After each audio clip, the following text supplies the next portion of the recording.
guys, my name's Matthew. Christian here. What's going on, everyone? Hope you guys like the stashes. Looking good. Growing them for November. Mm-hmm. And this is another episode of Racing Through Life, a podcast hosted by OpenRace. OpenRace is a real-time virtual running app looking to connect and motivate runners as well as help event organizers increase revenue, reach a larger audience, and provide a more interactive virtual race.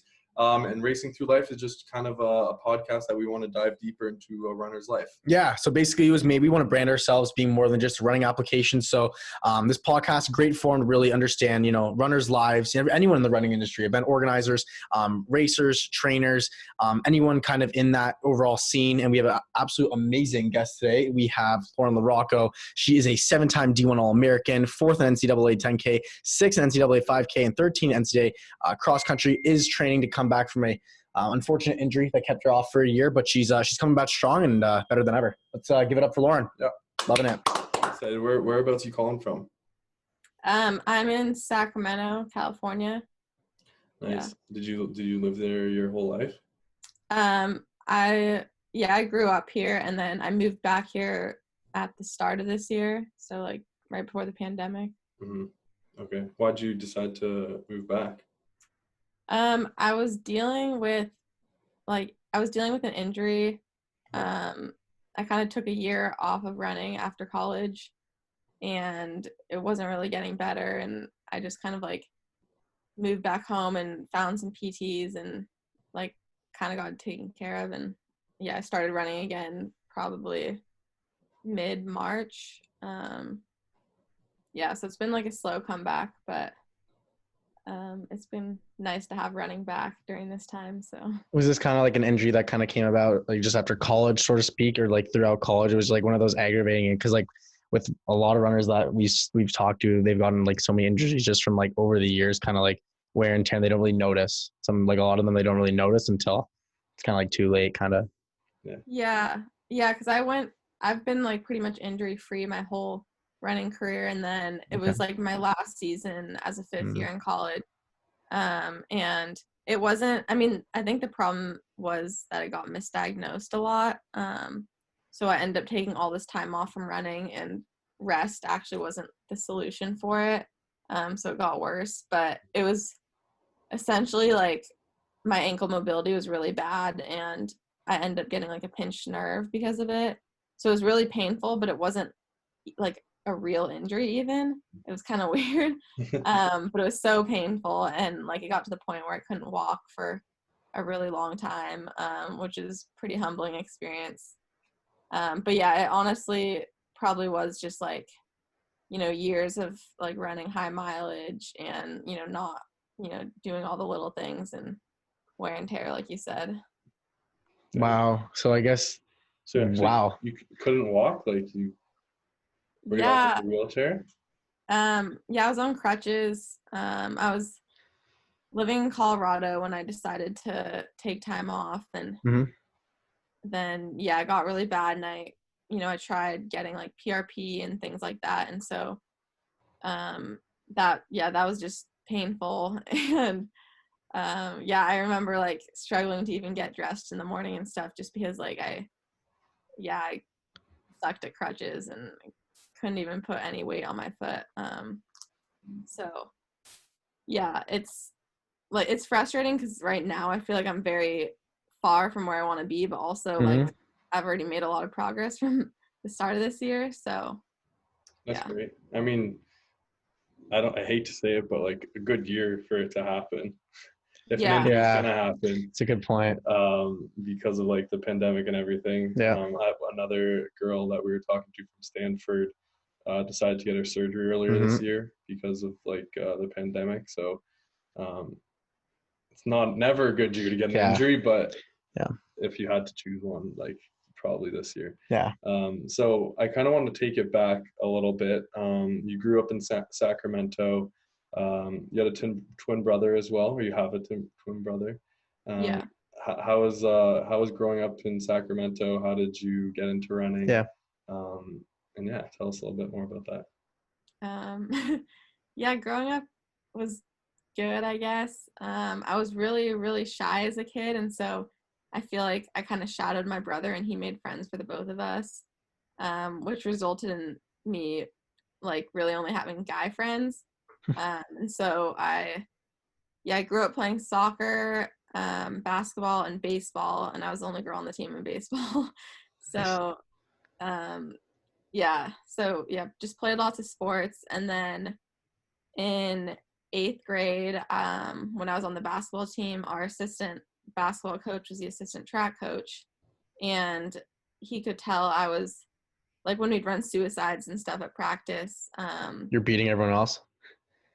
Yeah, I was, but he could tell like people would be good for like the first one, but like by the end I was still running just as fast, so I kind of had that endurance. So he just like one day after basketball practice took me out to a track meet, and I didn't know like anything about track, and I was just in basketball shoes and basketball shorts, and people were like spiking up and whatnot.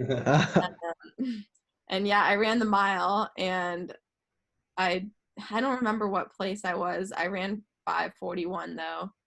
And I guess that was like pretty good, I guess, for not training. And so then in high school I joined cross country. It was more to like stay in shape for soccer. But I ended up being pretty good at it, and then ended up just focusing on running. So so running never was like your like main kind of sport? You said like soccer was? Yeah, I would say, I definitely wanted to like be a professional soccer player when I was a kid, and played competitively. And then in high school, the cross country coach let me do soccer my first year. So I'd just go from like cross country practice to soccer practice, and then after that he wanted me to choose one, and I chose soccer at first. But I ended up not liking the coaches at our high school, and they ended up getting fired actually because they weren't very good. So then I just came back and joined the track team, and then kind of got serious about running probably like my junior year, and then I never really looked back after that.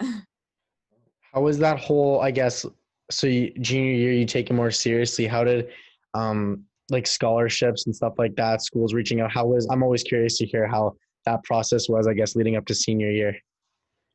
Yeah, the recruiting rules are a lot different now because we couldn't talk to coaches until I think July 1st going into senior year, but so it's mostly like getting tons of letters and survey questionnaires that you fill out.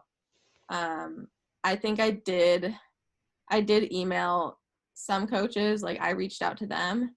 Nice. Just to like start that conversation. And actually like one of the first coaches I talked to was the Portland coach, which is where I ended up going. Nice.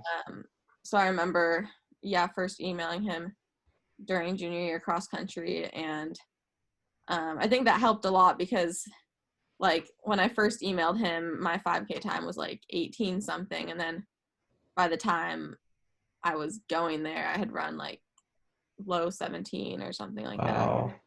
He kind of saw that progression, and then Wow, good for you.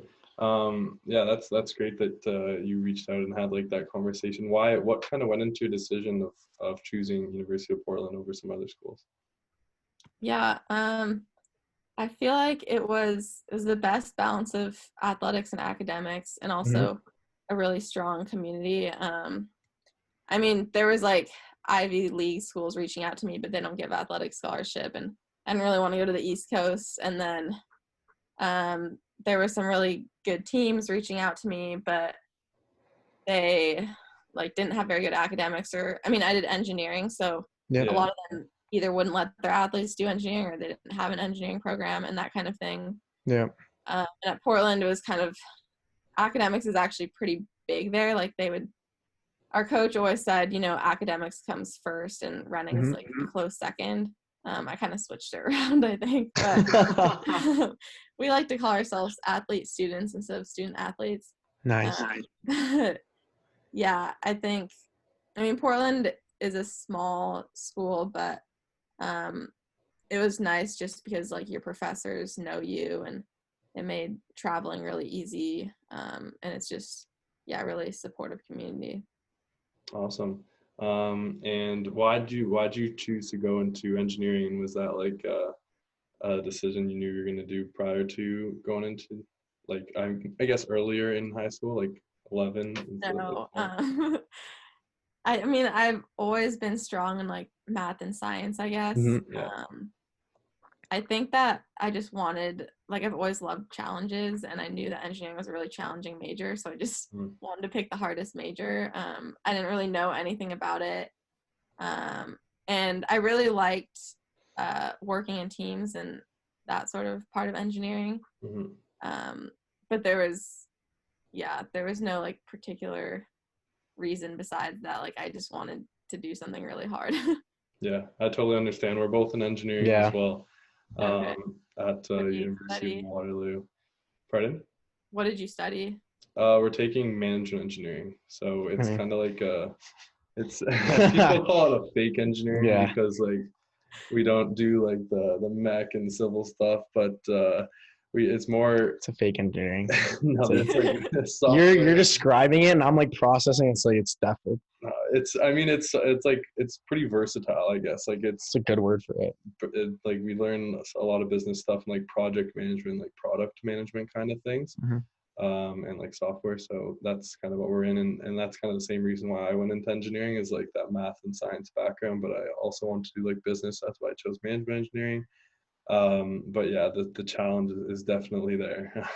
How was the workload once you after you decided to take it, and like how did you kind of balance that with running? Because like I did high level hockey, and I do not know how I'd be able to balance like engineering and then like a high level university sport. Yeah, I mean, I think in a way like you have to learn really good time management skills. Yeah. And I probably would have like procrastinated a lot if I wasn't running, and instead like as soon as things were assigned, I'd get them done pretty much, because like otherwise it wouldn't happen. Yeah. But it was like frustrating, just the fact that like my classmates would have so much more time to study for tests than me and that kind of thing. And they'd always like be doing their homework together, you know, and working together, and I like could never meet up at the times they were meeting up, so I was mostly on my own. But I mean, I feel like my high school was really hard and very competitive, so sometimes I think high school was harder than college. I mean, I definitely tried harder in high school though. Same. Yeah. That's so fast. The most factual thing. Like a lot of engineering students are like that. It's I feel like damn, I'm in, and now it's like I don't care. I just want the degree. Yeah, seriously. I had to get like all A's in high school, and in college, like I still got a good GPA, but it wasn't like 4.0, you know. So yeah. I don't know. For the most part, it was. I mean, you know, engineering people are interesting. Like you have some really good friends, and then there's your typical engineers, and it's definitely a lot of guys and not many girls. But I don't know. I guess, like I said, I grew up around a lot of guys too, so I'm kind of used to it. Yeah, you chose mechanical, right? Mechanical and a master's in biomedical, correct? Yeah. So why did you do like general first year and then choose mechanical, or did you choose mechanical right off the bat? No, I just went right into mechanical. That was like the most kind of broad like engineering they offered, kind of what you guys were talking about. I didn't really want to do civil or electrical. And like I feel like mechanical was still a lot about planes and cars, which I wasn't interested in. But yeah, it gave me like a good broad understanding of engineering, and then biomedical I was a lot more interested in. And we like in grad school you also take like business classes and stuff too, and I do enjoy the business side. So yeah, I really enjoyed my master's program. It was super small, and I feel like biomedical engineering, you're making more of a difference in someone's life. Like we're building a medical device that like directly is helping someone's quality of life, as opposed to like, I don't know, designing a plane or something. Yeah. I mean, designing a plane probably gets you faster maybe, but like doesn't save your life. Yeah, exactly. No. End your life if it crashes. I think more like the death rate's probably higher than one, you know? I agree. So I kind of want to dive into that medical device. Like, I'm interested. What'd you guys build? It was a part of your master's, I'm assuming? Like a project? And I mean, yeah, I'll try to tell you, I guess, as much as I can because technically I signed an NDA, but we work with, that's fair. We worked with like a physician, and the like doctors kind of tell us like their problem, I guess, and then they had an idea of a solution, but it's usually not feasible like via engineering, Yeah. So yeah, we kind of had like a brainstorming phase, and then like built it, and it's actually getting patented right now, which is pretty cool. Nice. But yeah, our device was to assist with like ultrasound guided IV access. So it's kind of it's mainly like an issue in emergency rooms and with just like the obesity epidemic. It's really hard to find people's veins, and so they use ultrasound to find the vein to stick the IV in. But it just takes like multiple people, which is resources and time and room in the emergency room. So yeah, we basically were trying to make this process like just down to one person, where like I don't know how much I can say, but yeah, essentially it's like goes from a 3-person job to a 1-person job to do ultrasound guided IV access. That's awesome. And are you continuing to like work on that on the side as like a business? No, unfortunately, as students, we sort of like had to sign over like all of it to the hospital. So yeah, I keep in touch with my team, and like we kind of follow along in the patenting process, and like our names are on there as inventors. But that's pretty much as far as it goes. Wow, that's cool. That's pretty sick, though. I mean, you invented something. Yeah, it's you create a resume, but yeah. That's really cool. Wow. Yeah. That's cool. It's just interesting because like I guess like we're building something, creating now, so something, it's kind of cool to hear like other people stories and like how it kind of came to be. But I guess going back to running, how did like your time at University of Portland go, running wise, like NCAAs, and where have you kind of taken that now? Yeah, it was good, I guess. Obviously, freshman year is an adjustment, so that wasn't great running wise. But then I made a pretty big jump my sophomore year, like a lot of people do. And yeah, qualified for NCAAs and the 10K and the 5K, and placed well there. And I feel like the one, I guess, like downside of Portland, the weather is really bad and it's dark all the time, and I wasn't. It rains a lot? Rains a lot in Portland? Yeah, it rains a lot, and it's just dark all the time. I'm learning a lot today. I just learned that. I hate rain. Do you like rain? No. I didn't know that in Sacramento. Like when I was in high school, we were in a really bad drought, and it rained like once a year. And apparently it's also one of the sunniest cities in the world. So I didn't realize like going to Portland, you never really wake up because it's just dark all day. Yeah. It's a weird feeling. That's what it's like? Yeah. I hate that. I do not. It's like weather right now. It's so dark. Yeah, it's like 5 o'clock here. It's really hard to get out the door. It's like depressing.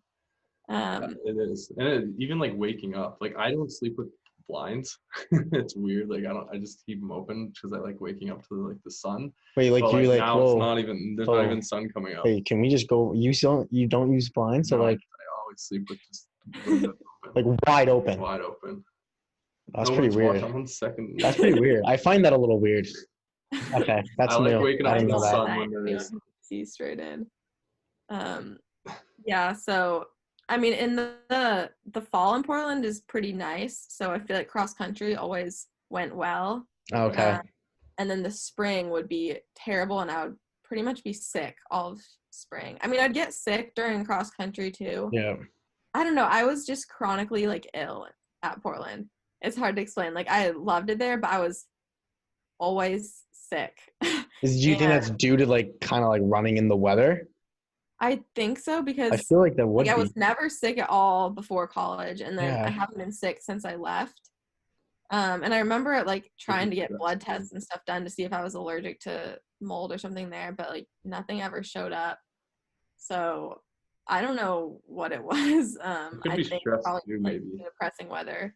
Yeah, stress, Yeah, depressing, like engineering definitely not easy.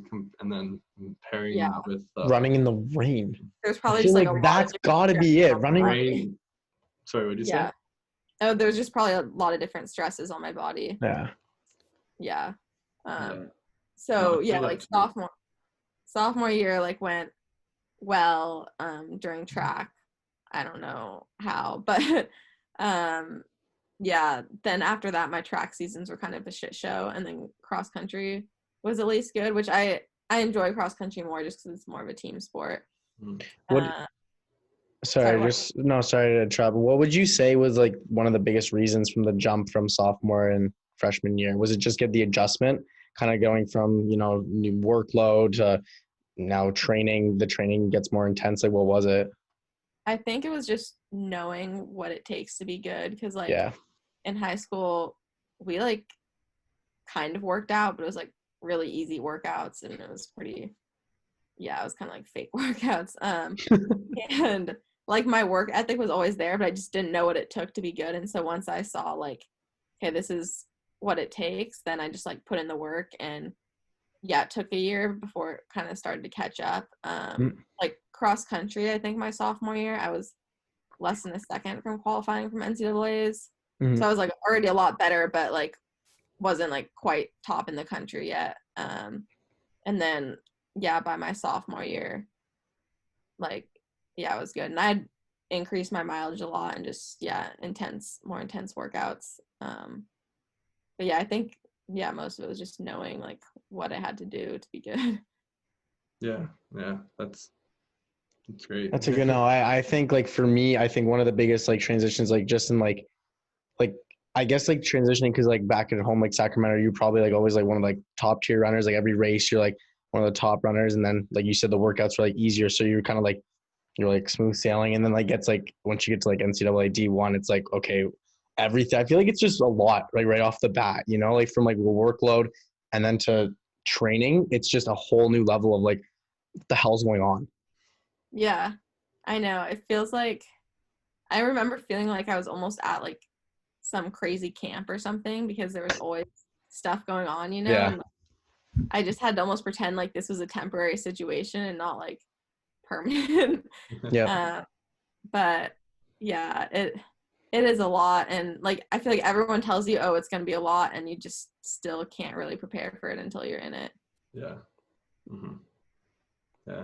And going back to like the whole sickness thing, like I totally understand how you feel, because when I'm at school, like I even always though get I don't sick. feel like stressed out or anything, I get sick more often there Same. than like I've been at home since the kind of pandemic. And I'm doing probably even more work than Way I was more. doing there. Way more. And I haven't been sick, knock on wood. Yeah, that's a hard knock on wood on what's going on. But yeah, going back to the university, I want to kind of talk about your accomplishments. You've been a 7-time D1 All-American. You came 4th and 6th in the 10K and 5K in 2016, and then 13th in the cross country in 2018, and then also have multiple school records. So I kind of want to hear about those if you want to tell us about those kind of accomplishments. Yeah. Yeah. So it was my sophomore year. That I was 4th in the 10K and then 6th in the 5K, which was like Nice. a huge breakthrough. I That's mean, I awesome. think like I knew that I could be All-American in both, but just like no one knew who I was, and yeah, that was when Dom Scott won the 10K and the 5K, and so she was kind of like the favorite. And the 10K was really close. Like I was almost second, but I just kicked a little bit too late. And then like the 5K was kind of no pressure because I already did well in the 10K, and then Nice. getting 6th was really cool. Yeah, and then I think that just gave me confidence for like the rest of my college career, knowing like I belonged up there. So yeah, I think my next cross country season went well until nationals. I think at nationals I was 29th that year. It was in Terre Haute, Indiana, and like we weren't prepared for that weather at all and that sort of thing. Yeah. Yeah, and then I think I redshirted my junior year track season, but I still raced, like, I raced USA's in the 10K, and I also did the USA 10K Road Champs, Peachtree, and I was 7th at that. And then I went to Europe and did some races there. So I think I ran like a 15:38 5K PR out there. And then senior year cross country, I redshirted. And then senior year track, I made it to NCAA's, I think, just in the 10K. And I don't think it went well. It was just, being sick and stuff again. And then my fifth year was actually, it was a bit of a shit show during cross country, and I was actually sick a lot, but we just kind of were like, I'm going to take antibiotics the whole season. So I was on antibiotics like for every race, which wasn't ideal, but and like on paper we had a really good team, but like people were just having little injuries and stuff, and we weren't sure if it was going to come together. And then I actually did come together at nationals. It was in Wisconsin, and this time like we actually got puffy jackets and stuff, because in Indiana, like, we had just frozen out there, and we just didn't have like the gear to stay warm, and so like we never really warmed up on our warm up, and just got colder as the race went on. So that probably didn't help with already being sick, most likely. Exactly. Yeah, like I'm already like just really susceptible to the cold, but like it's 80 degrees out right now. I'm wearing a jacket. But Wisconsin, we woke up to snow actually for nationals. But and I was 13th, and it was a really deep field that year, and our team got 12th, which was huge. So, and our first time at nationals was my junior year. So our team's only been twice in school history. So that was just really awesome to accomplish that as a team. And it was just like an experience I'll always remember, because like I've never raced in snow besides that. How was it other than like freezing cold? Like, I guess the ground too probably like just felt different overall, right? I remember at pre-nats there wasn't snow at pre-nats, but it was cold, and I remember my feet like froze during the race and I couldn't feel them, so I actually put like hand warmers in my spikes at nationals. And it worked, and like I remember people were complaining after the race about how they like couldn't feel their feet, and I was like, yep, like I put hand warmers in my spikes, and we had like high compression socks, like arm sleeves, gloves, ear warmers, and then we like covered the rest of our skin with Vaseline, because I guess that helps with like the wind or something like that. I don't know, it was kind of like 1 minute before the race you're just like taking everything off, and like people are putting Vaseline on you, and I don't know what's happening. It's just like it's I don't know what's starting happening. line, like it's like hectic on the starting line. Just people coming by just wiping with stuff. Our assistant coach was like, I don't even know. But I feel like it's always cold when you're watching the guys race after, and one of the guys on our team lost his shoe in the race. In the snowy race? So he was just like, his foot was going into the snow with every step, and like he finished the race. I would have dropped out, I feel like, because that looked awful. Did he run well? He was doing well until, I mean, he did well considering he like didn't have a shoe for over half the race. Holy cow. Dude, how long was the race? I'm trying to like envision this. The men do a 10K, so. Dude, there's no chance I'm walking off. There's no chance I'm doing that. Yeah, well, it's hard too, because like I feel like you needed the spikes on the hills, otherwise you'd like slide down, That was slippery. So I just can't imagine your foot like just sinking into the snow with every step. But have you ever like thought of doing indoor like races, or do you do indoor races? Oh yeah, so I did race at indoor nationals twice. We just didn't really like put much emphasis on indoor. Okay. So actually in my 5th year after cross country, I did Boston. Like a lot of people go race at BU. And so I ran like 15:33 there. and qualified for indoor.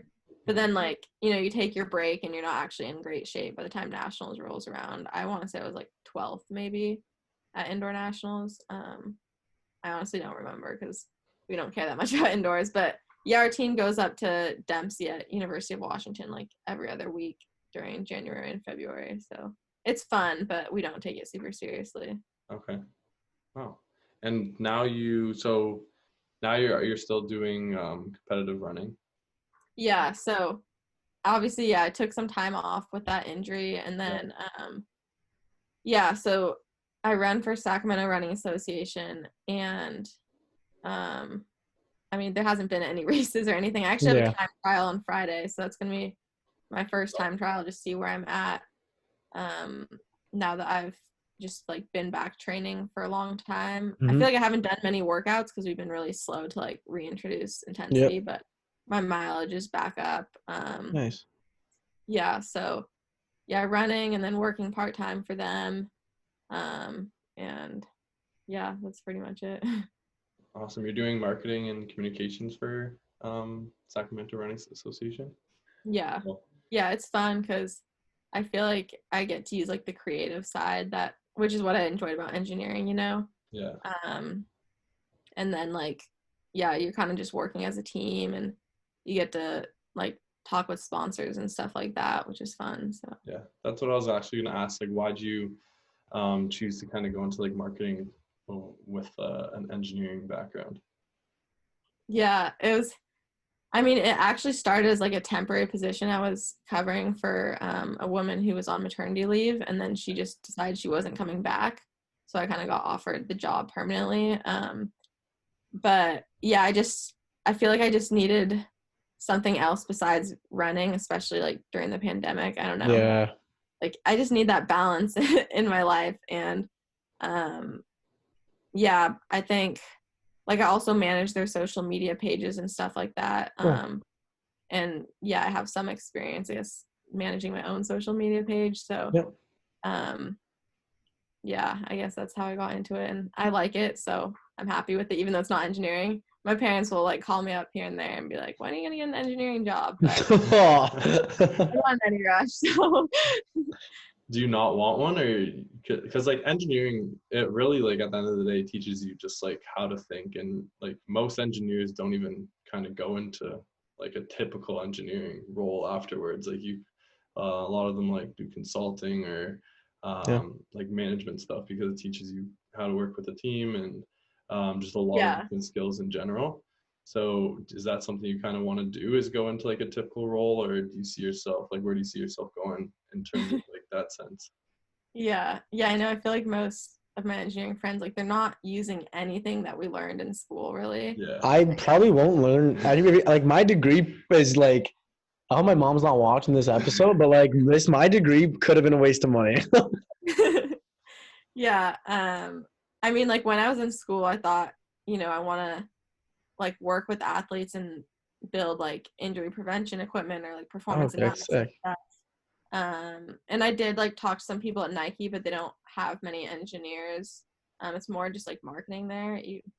Even though like, I don't know, we've been to the Nike lab, but I don't know. I guess like the engineers said like they're really underpaid and it's not, I don't know, great. So yeah, like I guess that's like how I see myself as an engineer, is like tying it into running. But honestly, right now I have no idea like what I want to do. I've worked engineering jobs like over summers and stuff like that. And I haven't liked any of them. So, I mean, I've worked in like HVAC and things like that. And I feel like the worst part has been like just the 8 to 5 sitting at a desk in front of a computer all day. I really don't like that. So if I was in the field more or something, yeah, I feel like it's hard. I just am more concerned about finding a job that I enjoy. So same. Might not be. That's the biggest thing, because like for me, like it's like at the end of the day, people are going to be working like 40-hour work weeks. So you want to do something that like you like to do, like, you know what I mean? Like my mom always like emphasized, like one of the biggest things, like it doesn't matter like how much you're making, like if you're doing something you actually care about, like that's literally the most, like you'll live a happy life, you know, just do anything that's going to make you happy. And just hearing your background with school and running, I feel like you're always like on the go doing something. So I feel like on the field, I feel like you would be good because you're like moving, doing stuff like hands-on. I think that's something I think you would excel in as well. But yeah. Yeah, that kind of thing sounds fun. So yeah, we'll see. Yeah, I feel like getting a job right now is not easy. No, dude, Not many definitely. Yeah, hire me. seriously. Yeah, so I'm just, I want to focus on running while I'm young, and then Yeah. we'll see what happens with engineering. Yeah, I was just going to ask, what are your, I guess, short-term, long-term goals, both, work-wise and then maybe even like running-wise? Where do you see like what's next 5 years? I know it's hard to like predict the future and like specific, but like what do you envision or what do you plan? Yeah, I mean, I feel like in running, I have really big goals, and Good.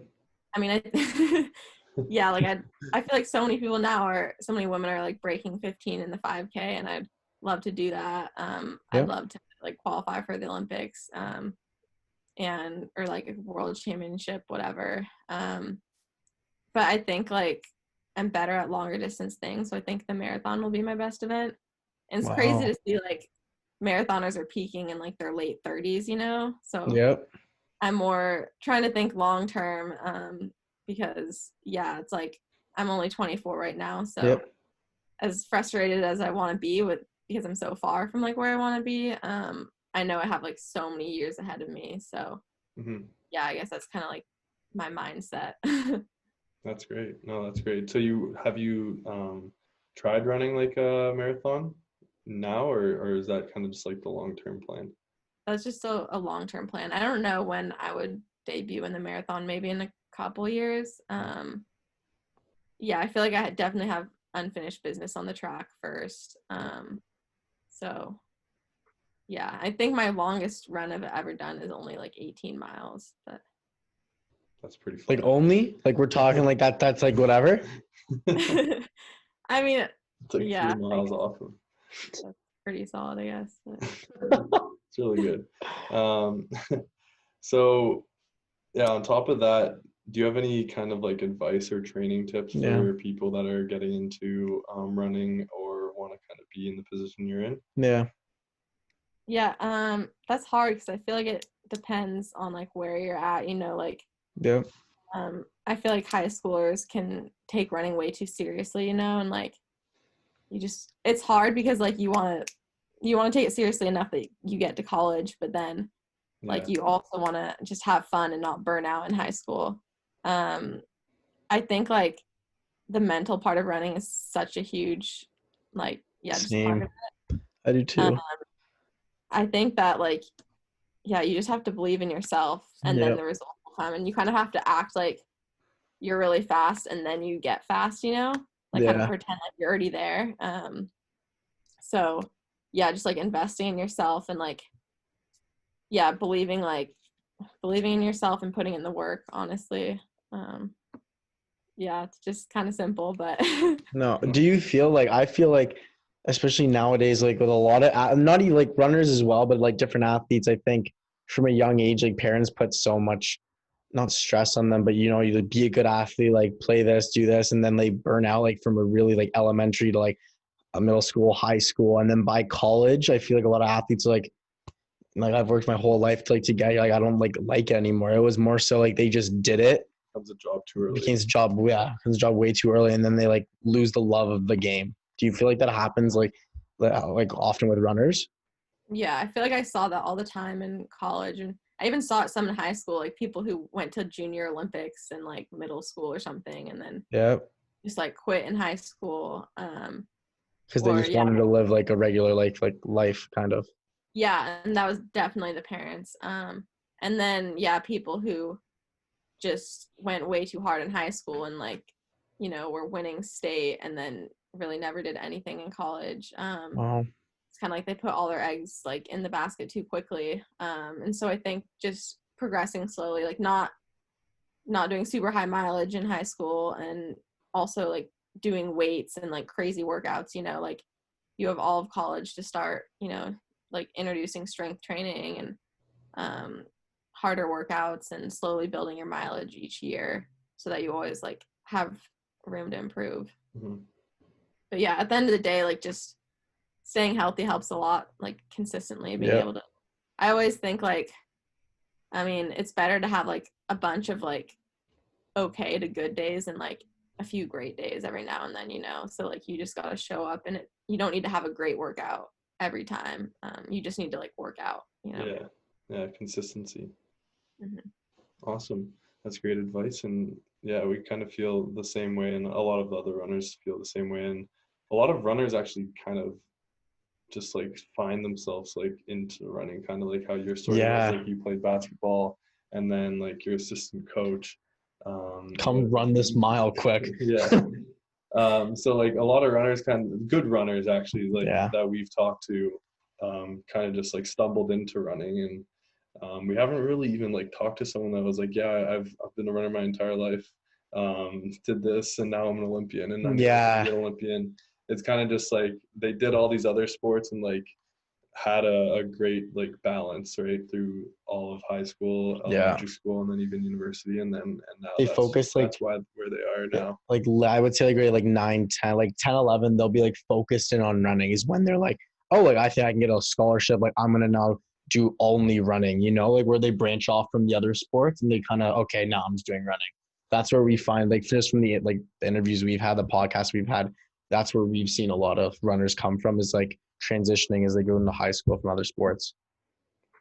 I didn't even know running was a sport. Like I knew I could run like for an entire soccer game, and wasn't as tired as other people, but yeah, I had no idea. Like I remember my first cross country race, it was 108 degrees in Sacramento, and like I didn't know how to slow down either, you're just like going so hard the entire time.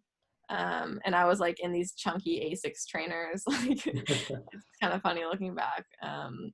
But yeah, I think that parents definitely shouldn't like be pushing their kids to do a certain sport. And I was lucky my parents are like the least athletic people on the planet and like don't know anything about running, so definitely not have that pressure. That's funny. Okay, well, thank you so much for that. We have like a kind of an end segment that's a speed round, and we have a list of questions we're gonna ask you, and just give us the answer. First thing that comes to your mind, really quick, like bam. One word kind of answer, or well, just first thing that comes to mind. Like it's like a pretty straightforward like question. You have the answer, Okay. Okay. Do you want me to start or you? You can start. Okay. Favorite food? Tacos. I have a question. No, I have a bounce back question. Hard shell or soft shell? Soft, I think. Okay. Have you ever tried both? Get it. I would get a hard shell. Taco. What? Wait, both together? Yeah. So you get the hard shell covered in a soft shell. Let me know how that is.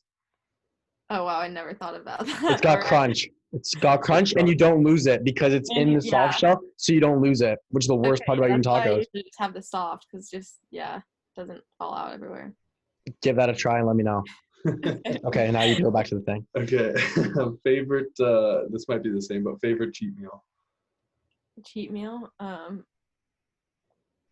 don't know. I don't really have cheat meals. Like I feel like I eat ice cream just like pretty often, but I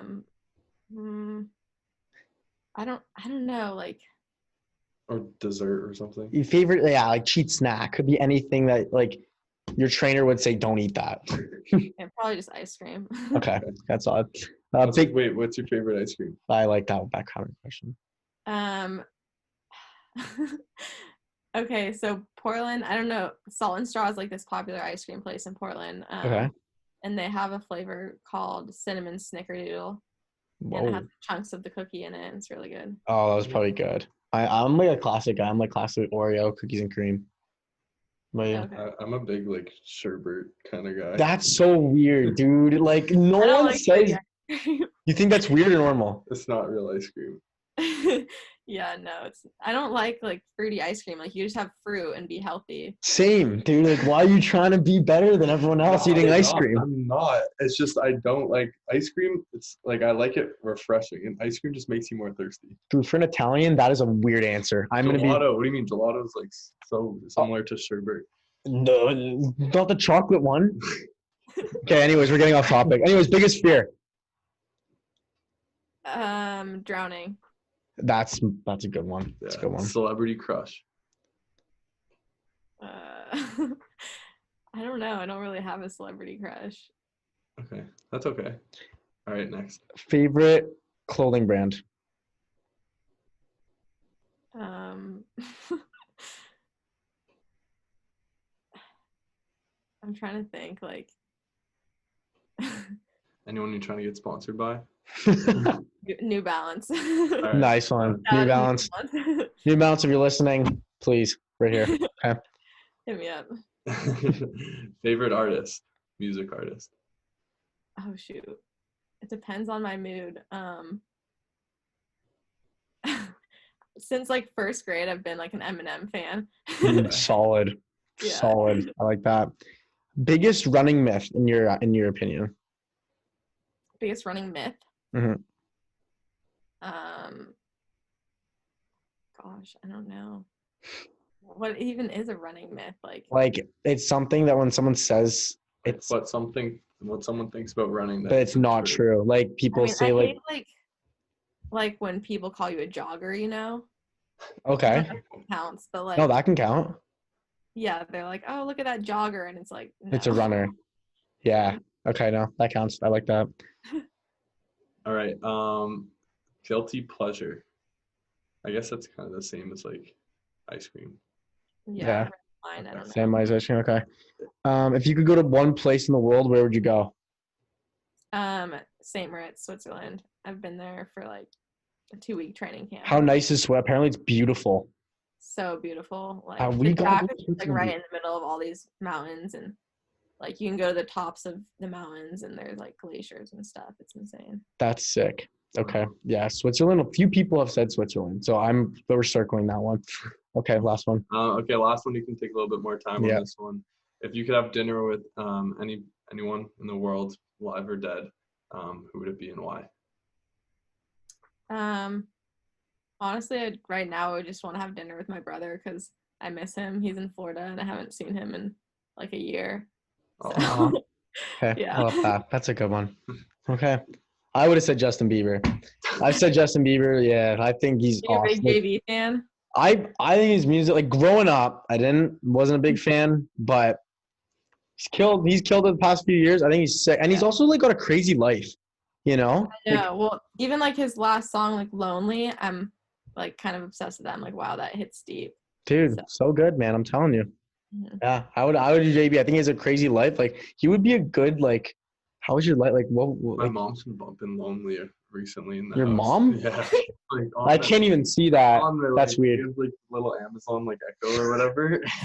And she's like, is she Alexa, doing right? play Lonely. Damn. Yeah, it's weird. That's weird. Your mom? I can't. But it's a good song, really good. Such a good song. Okay, awesome. So we're gonna kind of end it off here. We have you have some links that you want to share? Virtual event, running challenge. Tell us a little bit about that. Oh yeah. So yeah, with Sacramento Running Association, we put on CIM, which is the California International Marathon, and it was canceled like all the other marathons this year. So we launched this virtual event, Project 2620, and it's a long run challenge that kind of prepares you for the marathon, and then you actually run a marathon virtually. And sorry, there's a bunch of like turkeys running down the street right now. Sorry, what's up? Distracting. There's like we have so many turkeys here. I don't know if you guys have them where you are, but they're like all over the place. They just like run in the middle of the street. What? Like it's a norm? Yeah. Honestly, they're around like year round, but especially in like November, I feel like they're everywhere. Like families of turkeys. It's pretty sick. They're pretty ugly. No, they are. You know what? That's a pretty ugly animal. I'm not gonna lie, turkey. Yeah, not my favorite. But anyways, Project 2620. It's kind of the idea behind it is like getting 26.2 miles out of 2020. Nice. Since all the marathons were canceled. So yeah, you can check that out at runsra.org, and then follow me on Instagram at LaRocco. Awesome. Nice. And if you ever want to put on like a virtual event like in real time, you should hit us up because we Let got us know. this app. It's called OpenRace.